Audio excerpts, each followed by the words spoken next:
Hello everyone, I am Himani from Euro International School, Kanina. Hello everyone, I am Neeru from Euro International School, Kanina. Today I am going to tell what safety precautions you have to take during enlightening. First precaution is that if you are in the forest, so you should avoid taking shelter under tall trees. You should take shelter under short trees because the lightning strikes through tall trees and there is very less chance to strike the lightning from short trees. It will help you from the lightning.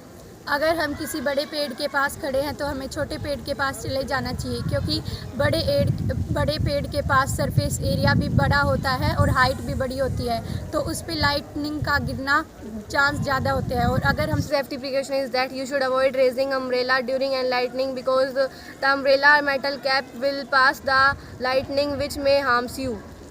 अगर हमारे पास umbrella है और lightning आती है तो हमें umbrella को side में रख देना चाहिए, क्योंकि अम्ब्रेला के ऊपर जो मेटल रोड होती है वो एक लाइटनिंग का अच्छा कंडक्टर है, इसलिए उसके थ्रू लाइटनिंग पास हो सकती है और हमें नुकसान हो सकता है. If you are in an open area and there are buildings around you, you should take shelter under the tall buildings, and if any other corner, it will help from you lightning because lightning does not strike through any tall buildings.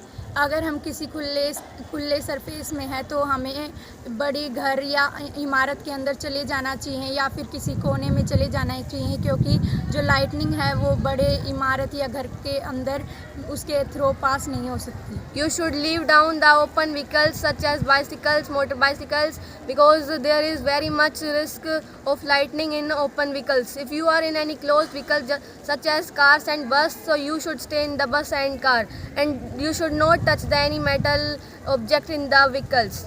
अगर हम किसी खुली car में या फिर cycle में है तो हमें वहाँ से हमें किसी बंद कमरे या फिर घर में चले जाना चाहिए. और अगर आप किसी बंद कार या फिर बस में है तो हमें उसके अंदर रहना चाहिए, लेकिन हमें किसी भी मेटल की चीज़ को नहीं छूना चाहिए. Next is precaution is that if you are in an open area, you should take squat position if there are no buildings around it. So because of the squat position less the surface area and it will save you from the lightning, and it is very effective during lightning.